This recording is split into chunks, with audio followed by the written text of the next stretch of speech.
আচ্ছা, উদ্ভিদ মাটি থেকে কিভাবে তাদের প্রয়োজনীয় খনিজ লবণ টেনে নেয় সেটা নিয়ে জীববিজ্ঞানের বইয়ে অনেক গালভরা শব্দ থাকে, তাই না? আজকে আমরা ঠিক এরকমই একটা বিষয় নিয়ে কথা বলবো, যার নাম প্রোটন অ্যানায়ন কোট্রান্সপোর্ট। নামটা শুনেই হয়তো মনে হচ্ছে বাপ রে বাপ, কি না কি, কিন্তু সত্যি বলতে পুরো ব্যাপারটা আসলে একটা দারুণ মজাদার গল্পের মতো। তো চলো সোজা আজকের এই বিশ্লেষণে ঢুকে পড়া যাক। জীববিজ্ঞানের ওই খটমটে কোষ আর রাসায়নিক বিক্রিয়ার কথা আপাতত একটু সরিয়ে রাখা যাক। এর বদলে কল্পনা করা যাক শহরের খুব এক্সক্লুসিভ একটা ভিআইপি নাইট ক্লাবের কথা। এই ক্লাবে ঢোকা কিন্তু বেশ কঠিন। এখন ধরা যাক কোনো কারণে ক্লাবের ভেতর থেকে কয়েকজনকে একদম ঘাড় ধাক্কা দিয়ে বের করে দেওয়া হলো। এখন সবচেয়ে বড় প্রশ্ন হলো, এই বের করে দেওয়া মানুষগুলো কিভাবে আবার ভেতরে ঢুকবে? এই সহজ দৃশ্যটাই কিন্তু আজকের পুরো বৈজ্ঞানিক প্রক্রিয়ার মূল চাবিকাঠি। ব্যাপারটা আরেকটু খুলে বলা যাক। ধরা যাক ক্লাবের ভেতরে থাকা বিশালদেহী বাউন্সার তার গায়ের জোর খাটিয়ে কয়েকজন গোলমেলে বা উচ্ছৃঙ্খল অতিথিকে দরজার বাইরে বের করে দিয়েছে। কিন্তু এই অতিথিরা তো নাছোড়বান্দা, তারা কিছুতেই বাড়ি ফিরে যেতে রাজি নয়। তারা ক্লাবের প্রবেশমুখে সেই লাল ভেলভেট দড়ি ঠিক বাইরেই ভিড় জমাচ্ছে। তাদের একটাই লক্ষ্য, যেভাবেই হোক আবার ভেতরে ঢুকতে হবে। আর বাইরে তাদের ভিড় যত বাড়ছে, ভেতরে ঢোকার জন্য তাদের চাপ আর মরিয়া ভাবটাও ঠিক ততটাই বাড়ছে। এদিকে ক্লাবের প্রধান দরজা তো পুরোপুরি বন্ধ, তবে পাশেই একটা বিশেষ ভিআইপি সাইড ডোর আছে। কিন্তু মুশকিল হলো, এই দরজার একটা অদ্ভুত নিয়ম আছে। সেই বের করে দেওয়া অতিথিরা এই দরজা দিয়ে কেবল তখনই ভেতরে ঢুকতে পারবে যদি তারা বাইরে থেকে নতুন একজনকে নিজেদের সাথে +1 হিসেবে ভেতরে নিয়ে আসে। মানে একা ঢোকার কোনো উপায় নেই। ভেতরে যেতে হলে অবশ্যই বাইরে লাইনে দাঁড়িয়ে থাকা নতুন কাউকে সাথে করে নিয়ে যেতে হবে। তো এই গেল আমাদের নাইট ক্লাবের গল্প। এবার আমাদের এই চরিত্রগুলোর সাথে একটু পরিচিত হওয়া যাক। মানে নাইট ক্লাবের এই চরিত্রগুলো কোষ পর্দায় আসলে কে কি ভূমিকা পালন করছে, চলো সেটা দেখে নিই। প্রথমে আসা যাক সেই বাউন্সারের কথায়। কোষের ভেতরে বাউন্সারের এই গায়ের জোরের কাজটা করে এটিপি বা এটিপি। এটিপি হল মূলত কোষের রাসায়নিক শক্তি। উদ্ভিদ এই শক্তি খরচ করেই তার ভারী কাজগুলো করে থাকে। কোষের ভেতর থেকে কিছু নির্দিষ্ট উপাদানকে জোর করে ধাক্কা দিয়ে বাইরে বের করে দেওয়ার জন্য এই এটিপির শক্তি ব্যবহার করা হয়।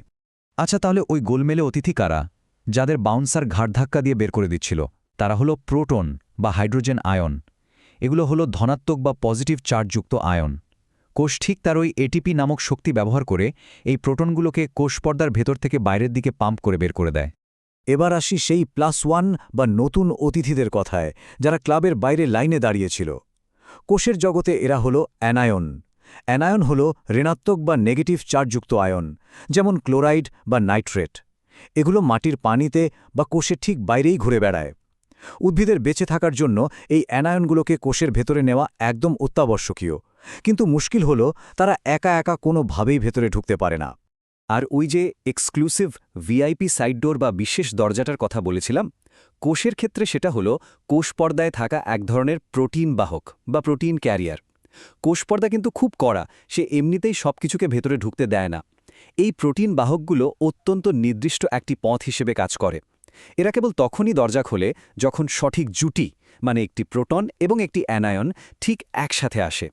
এবার আমরা দেখব এই পুরো প্রক্রিয়াটা আসলে কোষের স্তরে কিভাবে শুরু হয়, অর্থাৎ বাইরে বের করে দেওয়া বা সেলুলার বাউন্সারকে সক্রিয় করার ধাপটি। একদম শুরুতেই কোষপর্দার ভেতরের দিকে থাকা এটিপিএজ নামের একটা এনজাইম ওই এটিপিকে ভেঙে ফেলে। এর ফলে যে বিপুল শক্তি তৈরি হয়, ঠিক সেই শক্তিটা ব্যবহার করে একটা প্রোটন পাম্প চালু হয়ে যায়।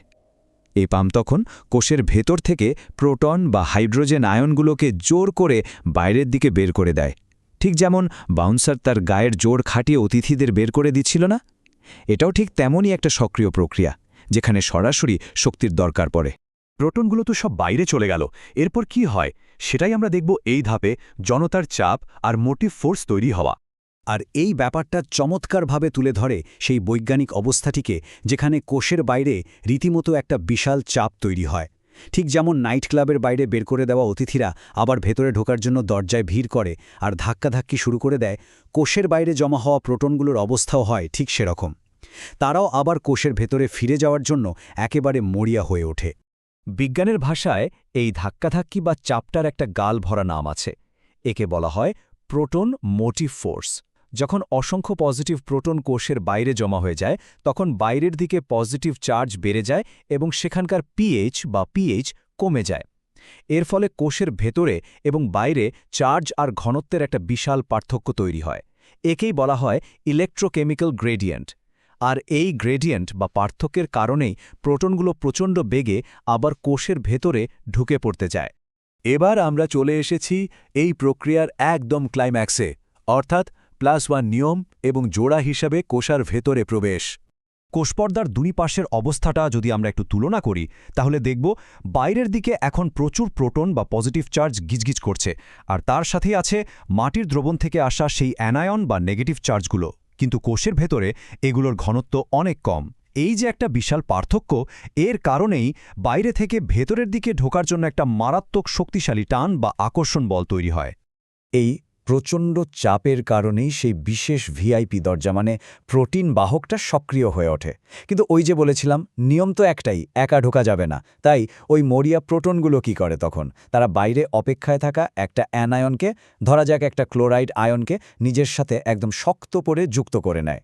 এরপর এই জুটি প্রোটিন বাহকের ভেতর দিয়ে একসাথে যাত্রা করে আর সফলভাবে কোষের ভেতরে ঢুকে পড়ে। একেই বিজ্ঞানের ভাষায় বলা হয় কো-ট্রান্সপোর্ট। তাহলে পুরো ব্যাপারটা কি দাঁড়ালো? উদ্ভিদ কোষের আসলে দরকার ছিল ওই অ্যানায়ন বা পুষ্টি উপাদানটিকে। কোষ অত্যন্ত চালাকির সাথে নিজের শক্তি ব্যবহার করে প্রোটনকে বাইরে ফেলে দিল, যাতে একটা কৃত্রিম চাপ তৈরি হয়। আর প্রোটন যখন মরিয়া হয়ে আবার ভেতরে ঢুকতে চাইল, কোষ ঠিক সেই সুযোগটা কাজে লাগিয়ে অ্যানায়নকে একটা ফ্রি রাইড দিয়ে সোজা ভেতরে নিয়ে এলো। একবার ভাবলে অবাক হতে হয় কোষের এই মেকানিজমটা কতটা অসাধারণ। মেকানিজমটা তো খুব সহজেই বোঝা গেল। এবার আসা যাক এই গল্পের পেছনের বিজ্ঞানে, অর্থাৎ বইয়ের ভাষায় এর প্রথাগত সংজ্ঞায়। 1968 সালে বিজ্ঞানী পিটার মিচেল তার কেমি অসমোটিক মডেলে ঠিক এই কথাটাই বলেছিলেন। তত্ত্ব অনুযায়ী একটি এটিপিএজ এনজাইম এটিপি ভেঙে প্রোটনকে বাইরে পাম্প করে, যা একটি প্রোটন মোটিভ ফোর্স তৈরি করে, আর এই ফোর্সটাই একটা বাহকের মাধ্যমে প্রোটন এবং অ্যানায়নের একসাথে ভেতরে প্রবেশকে চালিত করে। একটু খেয়াল করলেই বোঝা যায় বইয়ের এই খটমটে সংজ্ঞাটা এখন আমাদের ওই নাইট ক্লাবের গল্পের সাথে কতটা নিখুঁতভাবে মিলে যাচ্ছে। ব্যাপারটা আসলেই দারুণ, তাই না? একটা সামান্য উদ্ভিদ কোষ যাকে খালি চোখে দেখতেও পাওয়া যায় না, তার ভেতরে পুষ্টি সংগ্রহের জন্য এমন অভাবনীয় আর নিখুঁত একটা লজিক কাজ করছে। এই ক্ষুদ্রাতি ক্ষুদ্র মেকানিজমগুলোর সমস্যা সমাধানের কৌশল সত্যি অবাক করার মতো। আশা করি আজকের এই বিশ্লেষণটি কোষীয় জীববিজ্ঞানকে একটা নতুন আর মজার দৃষ্টিভঙ্গিতে দেখতে সাহায্য করবে। কারণ বিজ্ঞান এভাবেই কাজ করে, চারপাশের ছোট ছোট বিষয়ের মাঝেই লুকিয়ে থাকে এমন সব অসাধারণ মেকানিজম।